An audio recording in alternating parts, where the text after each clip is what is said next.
Jason with Dead Lead Air here, guys. Bringing you a video today about my Corbin sledging press. Now, I'm not paid or endorsed or anything by Corbin. I just love their equipment. I spend my hard-earned money on their equipment, and I just want you guys to know that.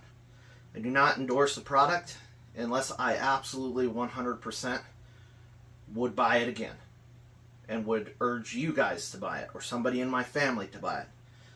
The value that is here for the money that you spend is absolutely 100% perfect.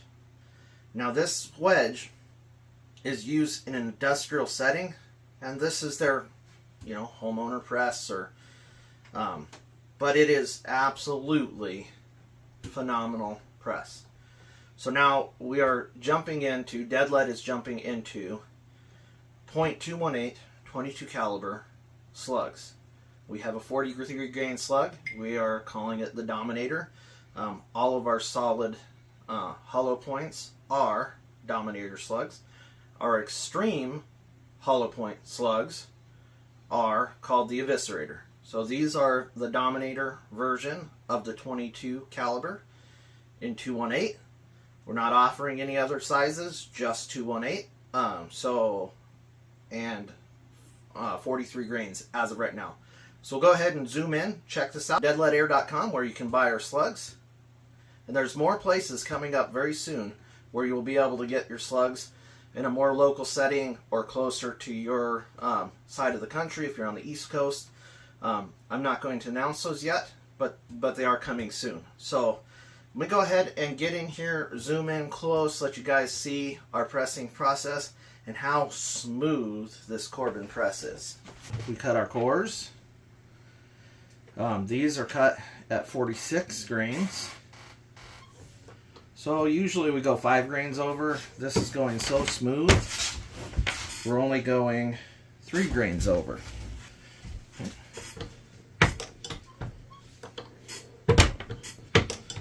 So each slug goes down twice, and that's just because that's what I've found gets them within 1/10 of a grain. That does not work that way for every weight of slug or every die. Unfortunately, you have to kind of come up with a process that works for you. So sometimes it's a 3,000 or a 1,000 count that you hold at the bottom on the second press. And then stuff like that happens, Other companies may try to sell that slug, but that slug is no good. And that's just kind of how that lip fell off there because of the way it was cut in my core cutter.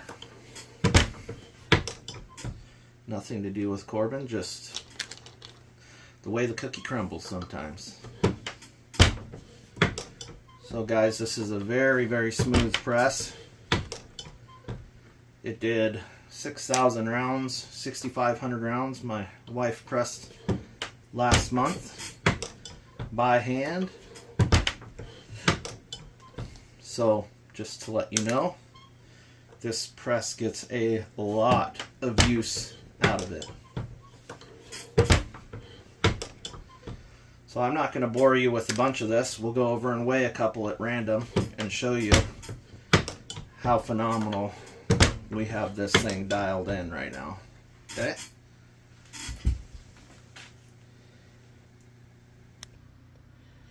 Okay guys, we're moved over to the scale. 43 grains on the nose. Now remember, anything that is 1/10 under or 1/10 over is okay.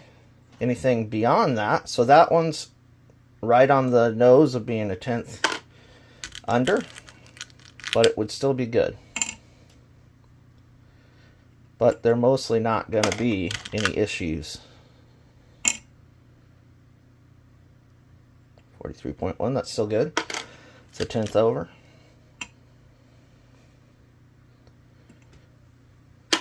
Okay guys, just an example of how freaking awesome we have that set right now. If you guys want to get those kind of results, I use a tumbler with a very specific amount of lubricant every time. And then this shop is temperature controlled. It's a very small shop, but it's temperature controlled. Air conditioned in the summer to the same temperature, because if you're going to do stuff on the level that I'm doing stuff at, 1/10 of a grain accuracy, everything has to be controlled. It's just like shooting. You have to control every variable. So I use this tumbler for the exact amount of time every time. And that's the way I do things, guys. Okay, guys, that was just a little bit, a taste of a day in the life of pressing slugs at a high level, world-class slugs. To do this requires a lot of dedication and heart for the person pressing the slugs. And I'm not saying that's me, that's actually my wife that produces 99.9% of these slugs. So the ones that you see me press, I show on videos. I'm just a pretty face. But anyways, I also design the boxes and help her package and stuff like that. So this very much is a family business. My 13-year-old does come out and help from time to time with weighing and boxing. So this is a family business. We would love your business. Please be sure to like, subscribe, hit the bell for notifications. I'm really wanting to get a press slug to test against this. Will have no bias whether I buy it or it's given to me by somebody else toward Corbin. Even though I love Corbin, I've paid for this press. This is my press. I paid for it. Nobody else has given me anything on this press. Again, please like, subscribe, hit the bell for notifications. Again, God bless, and keep that air dry.